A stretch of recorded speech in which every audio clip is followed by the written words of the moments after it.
खासदार संजय दिना पाटील यांच्यावर पत्रकार संरक्षण कायद्याखाली गुन्हा दाखल करा. कोरेगाव तालुका मराठी पत्रकार संघाची मागणी. पोलीस निरीक्षक अरुण देवकर यांना निवेदन सादर.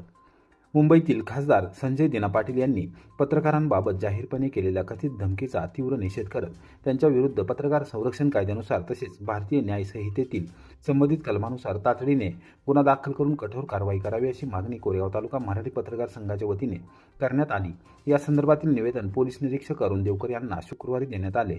निवेदनात म्हटले आहे की पत्रकारांना जाहीरपणे धमकावणे हा केवळ पत्रकारितेवरील नव्हे तर लोकशाहीच्या चौथ्या स्तंभावर झालेला थेट आघात आहे.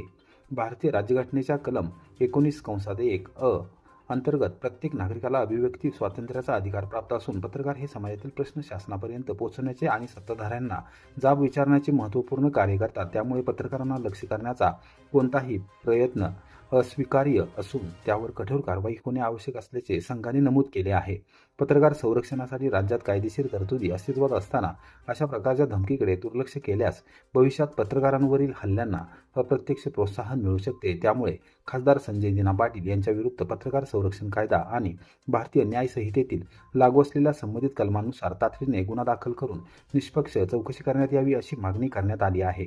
याशिवाय राज्य शासनाने पत्रकारांच्या सुरक्षिततेबाबत स्पष्ट भूमिका जाहीर करून अशा घटनांची पुनरावृत्ती होणार नाही याची हमी द्यावी. तसेच हे निवेदन मुख्यमंत्री तथा गृहमंत्री देवेंद्र फडणवीस यांच्याकडे तातडीने पाठवून आवश्यक कारवाई करावी अशी ही मागणी करण्यात आली. या निवेदनावर कोरेगाव तालुका मराठी पत्रकार संघाचे अध्यक्ष हनुमंतराव बर्गे यांच्यासह पत्रकार प्रकाश गायकवाड, पांडुरंग बर्गे, सोमनाथ शिंदे, साहिल शहा, राजेंद्र वाघ, सतीश गायकवाड, नवनाथ पवार, सुनील वाकडे, गणेश बोतालजी, अधिक बर्गे, अजमुद्दीन मुल्ला तसेच संघाचे पदाधिकारी व कार्यकारिणी सदस्यांच्या स्वाक्षऱ्या आहेत. आसगावच्या सर्व समस्या प्राधान्याने सोडवणार, ग्रामस्थांना अडचण होऊ देणार नाही. प्रांताधिकारी प्रमोद कुदळे.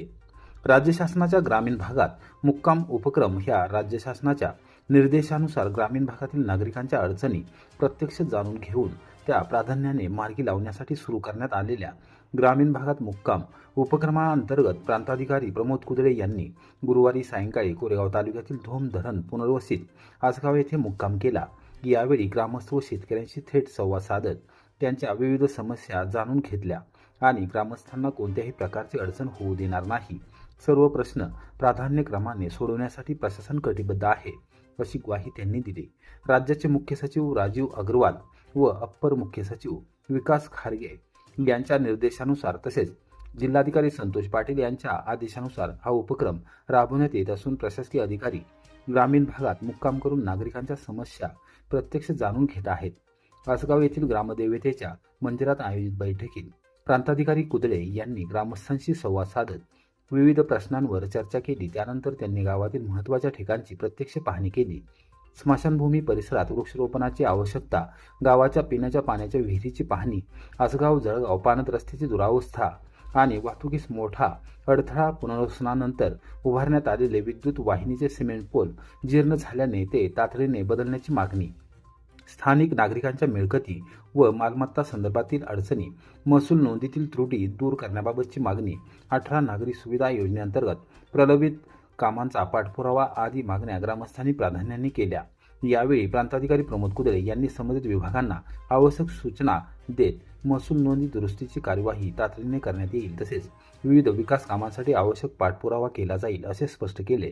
बैठकीत सरपंच विकास शांताराम शिंदे, भैरवनाथ देवस्थान ट्रस्टचे अध्यक्ष शामराव आनंदराव शिंदे, उपाध्यक्ष तथा तंटामुक्ती समितीचे अध्यक्ष मधुकर देवराव शिंदे, सचिव आत्माराम देवराम शिंदे, सदस्य अशोक कृष्णदेव शिंदे, अजित अरुण शिंदे, आनंदराव पिराजी शिंदे, रमेश गेनोबा शिंदे, नामदेव महादेव, अशोक आनंदराव शिंदे तसेच विद्याताई चिकणे, सचिन अरुण शिंदे, ज्ञानदेव भनगे, शंकर पांडुरंग शिंदे यांच्यासह ग्रामस्थ उपस्थित होते. यावेळी महसूल, ग्रामविकास, कृषी तसेच विविध शासकीय विभागांचे अधिकारी व क्षेत्रीय कर्मचारीही उपस्थित होते. ग्रामस्थांनी मांडलेल्या प्रश्नांची प्रत्यक्ष नोंद घेऊन संबंधित विभागांना तातडीने कार्यवाही करण्याच्या सूचना देण्यात आल्याने प्रशासनाच्या या उपक्रमाबद्दल ग्रामस्थांनी समाधान व्यक्त केले.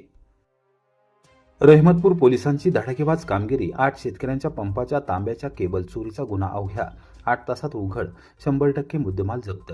रहमतपूर पोलिसांनी कौशल्यपूर्ण तपास करत साप तालुका कोरेगाव येथील 8 शेतकऱ्यांच्या शेतीपंपासाठी वापरण्यात येणाऱ्या तांब्याच्या केबल चोरीचा गुन्हा अवघ्या 8 तासात उघडकीस आणत चोरीस गेलेला 55,300 रुपयांचा मुद्देमाल 100% हस्तगत केला आहे.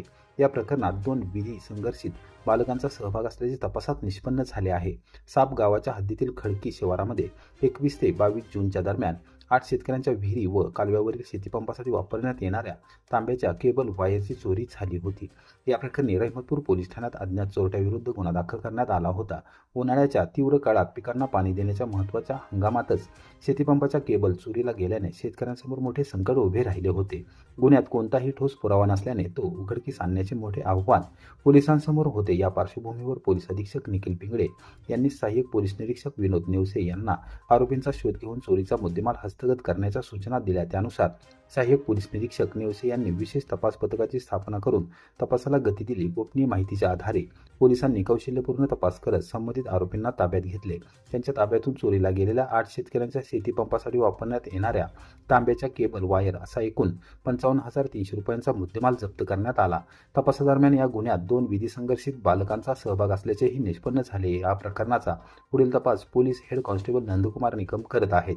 ही कारवाई पोलीस अधीक्षक निखिल पिंगळे, अप्पर पोलीस अधीक्षक वैशाली कडूकर आणि उपविभागीय पोलीस अधिकारी राजश्री तेरणी यांच्या मार्गदर्शनाखाली सहाय्यक पोलीस निरीक्षक विनोद नेवसे, पोलीस उपनिरीक्षक गंगाप्रसाद केंद्रे, हवालदार नंदकुमार निकम, प्रवीण बर्गे तसेच पोलीस अंमलदार तुषार काळंगे, राहुल मदने आणि रमेश बर्गे यांच्या पथकाने यशस्वीरित्या केली.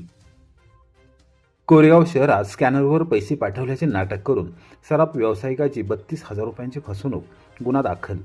सोन्याचे दागिने खरेदी करून डिजिटल पेमेंट केल्याचे भासवून सराफ व्यावसायिकाची तब्बल 32,000 रुपयांची फसवणूक केल्याची धक्कादायक घटना गुरुवार दिनांक 25 जून रोजी कोरेगाव शहरातील आझाद चौक परिसरात घडली. भरदिवसा सराफ दुकानात शिरलेल्या एका अज्ञात भामट्याने दुकानदाराचा विश्वास संपादन करून सोन्याचे टॉप्स लंपास केले. या प्रकरणी कोरेगाव पोलीस ठाण्यात गुन्हा दाखल करण्यात आला आहे. पोलिसांनी दिलेल्या पोलीस ठाण्यातून मिळालेल्या माहितीनुसार फिर्यादी सुभाष रंगराव इंगळे, वय 46, हे कोरेगाव येथील आझाद चौकातील शिवरत्न कॉम्प्लेक्समधील लक्ष्मी ज्वेलर्स या शॉपचे मालक आहेत. गुरुवारी सकाळी सुमारे 11:15 वाजण्याच्या सुमारास अंदाजे 30 ते 35 वर्ष वयोगटातील एक अनोळखी व्यक्ती दुकानात आला. त्याने रंगात निळ्या रंगाची जीन्स, काळ्या पांढऱ्या पट्ट्याचा शर्ट परिधान केला होता. तसेच पाठीवर लाल रंगाची बॅग घेतली होती. तो हिरो होंडा प्लेजर स्कूटर घेऊन आला असल्याचेही समोर आले आहे. सदर व्यक्तीने 2 ग्रॅम वजनाचे सोन्याचे टॉप्स खरेदी करण्याची इच्छा व्यक्त केली. त्यानंतर दुकानदाराच्या स्कॅनरवर ऑनलाईन पेमेंट केल्याचे सांगून मोबाईलवर व्यवहार पूर्ण झाल्याचा आभास निर्माण केला. पेमेंट झाल्याचा विश्वास बसल्याने दुकानदाराने त्याला सोन्याचे टॉप्स दिले. मात्र काही वेळाने खात्री केली असता संबंधित रक्कम खात्यात जमा झालेली नसल्याचे निदर्शनास आले. तोपर्यंत भामटा पसार झाला होता. या प्रकारात सुमारे 32,000 रुपयांच्या सोन्याच्या दागिन्यांची फसवणूक झाल्याची तक्रार सुभाष इंगळे यांनी दिली असून कोरेगाव पोलीस ठाण्यात गुन्हा दाखल करण्यात आला आहे. घटनेनंतर कोरेगाव शहरातील व्यापारी वर्गात चिंता व्यक्त होत असून डिजिटल पेमेंटच्या नावाखाली वाढत्या फसवणुकीच्या घटनांमुळे व्यापाऱ्यांनी व्यवहाराची खात्री झाल्याशिवाय माल देऊ नये असे आवाहन करण्यात येत आहे. या गुन्ह्याचा पुढील तपास पोलीस हवालदार राजू शिंदे करत आहेत.